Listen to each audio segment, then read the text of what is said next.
یہ بات جان لیں کہ اللہ سبحانہ تعالیٰ کے جو پلانز ہیں نا وہ اللہ کو ہی پتا ہوتے ہیں. اللہ آپ کو کیسے یہاں سے باہر نکالے گا وہ اللہ کو پتا ہے. اچھا یہ جو پرابلم جس میں سے آپ گزرے ہیں اس پرابلم سے آپ کیا لیسن سیکھیں گے وہ اللہ کو پتا ہے. سو ڈونٹ جج دا وزڈم آف اللہ، اور اللہ تعالیٰ کی تقدیر کو بھی جج نہیں کرنا چاہیے. دیکھیے اگر مثال کے طور پہ میرے لائف میں ایک پرابلم ہے جو کسی اور کی لائف میں نہیں ہے، کسی اور کی لائف میں کوئی اور پرابلم ہے وہ میری لائف میں نہیں ہے. اللہ کو پتا ہے کہ جو پرابلم میری لائف میں ہے وہ میں ہینڈل کر سکتا ہوں، جو اس کی لائف میں وہ ہینڈل کر سکتا ہے. اس کا پرابلم اگر مجھے ملتا شاید مجھ سے ہینڈل نہ ہوتا، اور میرا پرابلم اگر اس کو ملتا شاید اس سے وہ ہینڈل نہ ہوتا. میں اکثر اوقات یہاں پہ اسلام آباد سے قریب ہی نا ایک زمانے میں یہاں پہ ایک کچی بستی ہوا کرتی تھی. وہاں پہ بہت ہی بیچارے جو غریب غربا رہا کرتے تھے، وہ انہوں نے لینڈ آکوپائی کیا ہوا تھا، پھر وہاں سے ان کو نکالا، ریلوکیٹ کیا کہیں.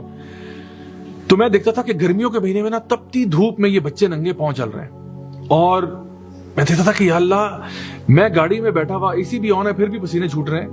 یہ بیچارے بچے کیسے سروائیو کرتے ہوں گے، اس گرمی کو کیسے برداشت کرتے ہوں گے. لیکن وہ بچے گرمی میں بھاگ رہے ہیں، کھیل رہے ہیں، مسکرا رہے ہیں، اور میں دیکھتا تھا کہ کیسے کر لیتے ہوں گے.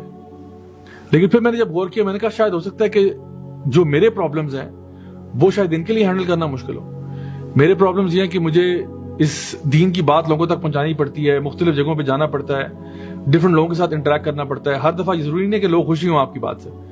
کئی دفعہ لوگ جو ہیں جو تھوڑا سا اسلام سے اتنی رغبت ان کی نہیں ہوتی ہے، یا وہ اسلام کو ہولسٹکلی اپلائی نہیں کرنا چاہتے، وہ آپ سے بحث شروع کر دیتے ہیں، آپ سے الجھ پڑتے ہیں، طرح طرح کی باتیں کہتے ہیں، آپ کو برا بھلا بھی کہتے ہیں. تو بہت ساری چیزیں ہوتی ہیں. اسی طرح سے آپ نے اپنی فیملی کو مینٹین کرنا ہوتا ہے، آپ نے اپنے آفس کو دیکھنا ہوتا ہے، آپ کے ہزاروں ڈفرنٹ کام ہوتے ہیں جو کرنے والے ہوتے ہیں. اور آپ کو پتا ہے کہ چلو میرے پہ جو چیز آئی بھی میں کر لوں گا ہینڈل. آپ کے فیملی کے ایشوز ہو سکتے ہیں، you're dealing with your own problems. ہر بندہ اپنا ڈیل کر رہا ہے. سو جو بھی آپ کو چیز ملی ہے نا، جان لو کہ وہ آپ کے لیے ٹھیک ہے. وہ انگلش میں کہتے ہیں نا whatever doesn't kill you only makes you stronger.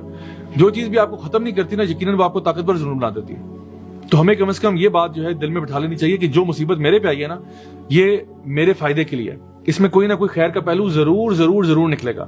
مجھے بھی سمجھ میں نہیں آ رہا، لیکن سمجھ آ جائے گا، یقیناً سمجھ میں آ جائے گا.